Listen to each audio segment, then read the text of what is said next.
Super star ரஜினிகாந்தோட ஆக்டிங்கில் இப்போ ரிலீஸுக்கு தயாராக இருக்க திரைப்படம் கூலி. இந்த கூலி திரைப்படம் லோகேஷ் அவர்கள் இயக்கியிருக்காரு. சன் பிக்சர்ஸ் பிரம்மாண்டமாக ப்ரொடக்ஷன்ஸ் பண்ணியிருக்காங்க. அனிருத்தா மியூசிக் பண்ணியிருக்காரு. மேலும் இந்த கூலி திரைப்படத்தில் சூப்பர் ஸ்டாரோட சேர்ந்து ஷோபின் ஷாகர், உபேந்திரா, நாகார்ஜுனா, ஸ்ருதிஹாசன், சத்யராஜ், அமீர்கான் போன்ற மிக முக்கியமான நடிகர்கள் நடிச்சிருக்காங்க. அதைத் தொடர்ந்து இந்த படத்துடைய ஆடியோ லான்ச் குறித்து ஒரு சின்ன தகவல்கள் கிடைச்சிருக்கு. இந்த ஆடியோ லான்ச்சுக்கு விஜய் வரப்போகிறதா ஒரு சின்ன வதந்தி பரவிட்டுருக்கு. இது உண்மையா இல்லையா? வாங்க என்ன நம்ம வீடியோக்குள்ளே போய் பார்ப்போம். சமீபத்தில் ரிலீஸ் ஆன அனைத்து பேன் இந்தியன் படங்களும் மண்ணை தான் கவச்சு. அதைத் தொடர்ந்து இப்போ 2 படங்கள் மீது பயங்கர எக்ஸ்பெக்டேஷன்ஸ் கிளம்பியிருக்கு. ஒன்று நம்ம சூப்பர் ஸ்டார் ரஜினிகாந்த் நடித்திருக்கும் கூலி திரைப்படம், இன்னொன்று நம்ம விஜய் அவர்கள் நடித்திருக்கும் ஜனநாயகம் திரைப்படம். இந்த 2 படமே பார்த்திங்கன்னா பயங்கர போட்டி நிலவி வருதுன்னு சொல்லப்படுது.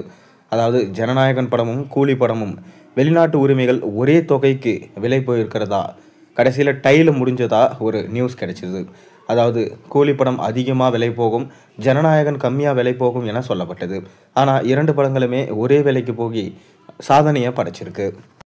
மேலும் கூலி படம் ஆகஸ்ட் 14 ரிலீஸ் ஆக போது, ஜனநாயகன் படம் அடுத்த வருஷம் பொங்கலுக்கு ரிலீஸ் ஆக போகுது. சூழல் இப்படி இருக்க கூலி படத்தோட ஜனநாயகன் படத்தை கம்பேர் பண்ணிட்டு வராங்க. எந்த படம் பாக்ஸ் ஆஃபீஸில் மாபெரும் வசூல் சாதனையை நிகழ்த்த போகுது? நம்ம சூப்பர் ஸ்டார் ரஜினிகாந்த் கடைசியாக நடித்த ஜெயிலர் படம் 700 கோடிக்கு மேலே வசூலிட்டியது. நம்ம விஜய் நடிச்சிருந்த கடைசியாக லியோ படம் கிட்டத்தட்ட 600 கோடிக்கு மேலே வசூலிட்டியது. கண்டிப்பாக இந்த தடவை கூலி படம் தான் 1000 கோடி அடிக்கும் என சொல்லப்படுது. இன்னொரு பக்கம் விஜய் ரசிகர்களோ ஜனநாயகன் படம் தான் 1000 கோடி அடிக்கும் என சொல்லிட்டு வராங்க. இப்படி இருக்க கூலி படத்துடைய ஆடியோ லான்ச் குறித்து ஒரு சின்ன தகவல்கள் கிடைச்சிருக்கு. அதாவது இந்த ஆடியோ லான்ச் ஜூலை மாதம் 22ஆம் தேதி நடைபெற போவதா ஒரு சின்ன தகவல் சன் பிக்சர்ஸ் விட்டுருந்தாங்க. அந்த ஜூலை மாதம் நடக்க போகிற ஆடியோ லான்ச்சில் விஜய், ரஜினி, கமல் போன்ற மிக முக்கியமான நடிகர்கள் எல்லாருமே கலந்து கொள்ள போகிறாங்களாம். விஜய் வர்றதுனால கண்டிப்பாக இந்த ஆடியோ லான்ச் தெரிக்கும் எனவும், ரஜினியும் விஜயும் சேர்ந்து இந்த ஆடியோ லான்ச்சில் ஒரு சம்பவம் பண்ண போகிறாங்க. கண்டிப்பாக தமிழ் சினிமாவிலே ஒரு மிகப்பெரும் புரட்சியாக இருக்கும் எனவும், ஒரு வேளை இது அரசியல் பயணத்துக்காக நம்ம ரஜினியை விஜய் கூப்பிட்ற மாதிரி இந்த ஆடியோ லான்ச்சில் இருக்குமா என்பதும் ஒரு பக்கம் ரசிகர்களுக்கு சந்தேகம் இருக்க தான் செய்யுது.